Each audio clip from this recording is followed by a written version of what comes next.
Selamat datang saudara-saudari. Hari ini kita mau mendengar Galatia babak ke-6.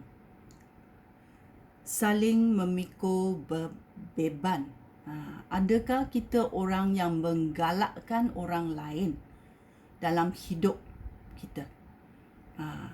Mari kita mendengar macam mana kita saling memikul beban orang. Okey? Saudara-saudara aku, jika seseorang mendapati melakukan sesuatu yang salah, hendaklah kamu yang hidup menurut pimpinan Roh Allah membimbing orang itu kembali kepada jalan yang benar. Tetapi kamu harus melakukannya dengan lemah lembut.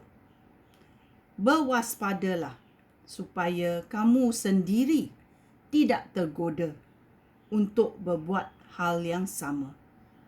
Hendaklah kamu saling menolong, memikul beban. Dengan cara demikian, kamu akan mentaati perintah Kristus.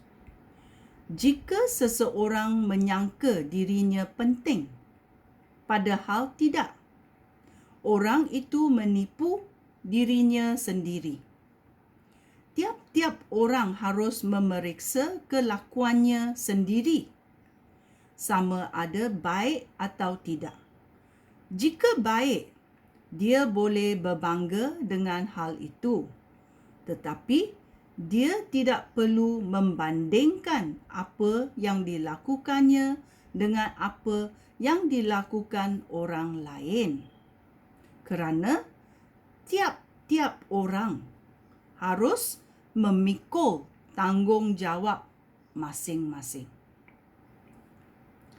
Orang yang sedang menerima ajaran Kristus harus memberi gurunya bahagian sepatutnya daripada semua yang baik yang dimilikinya. Janganlah tipu diri sendiri. Janganlah tipu diri sendiri. Tidak seorang pun dapat memperbodohkan Allah. Seseorang akan menuai apa yang ditanamnya. Jika seorang menanam menurut tabiat manusianya, dia akan menuai kematian. Tetapi jika dia menanam menurut pimpinan Roh Allah, dia akan menuai hidup sejati dan hidup kekal daripada Roh Allah.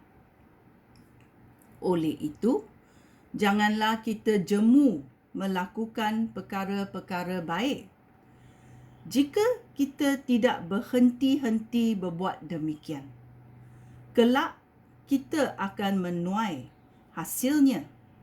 Oleh itu, selama kita berpeluang, kita patut berbuat baik kepada semua orang, terutama sekali kepada saudara-saudara kita yang seiman. Amaran dan salam. Ayat 11. Perhatikanlah bahagian ini yang aku tulis dengan sendiri dengan huruf yang besar-besar. Mereka yang berusaha untuk memaksa kamu bersunat adalah orang yang mahu membanggakan diri tentang hal-hal zahir.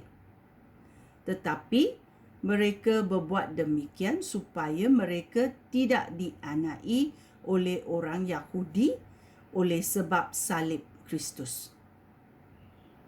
Tetapi mereka yang membiarkan diri disunat juga tidak mentaati Taurat. Mereka mahu kamu disunat supaya mereka boleh membanggakan diri bahawa kamu mentaati upacara menyunatan itu. Tetapi aku hanya mahu membanggakan Tuhan kita, Yesus Kristus, yang sudah mati pada kayu salib. oleh sebab Kristus sudah mati pada kayu salib, dunia ini tidak bererti apa-apa baginya. Aku seolah-olah sudah mati terhadap dunia ini. Sama ada orang bersunat atau tidak. Hal ini tidak menjadi soalan. Yang penting adalah menjadi manusia baru bagi mereka yang hidup dengan pendirian itu, dan juga bagi semua umat Allah.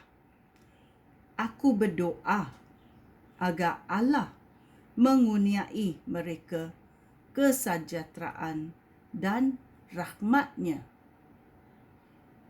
Akhirnya, janganlah seorang pun susahkan aku lagi, kerana bekas-bekas luka pada tubuh aku membuktikan bahawa aku hamba Yesus.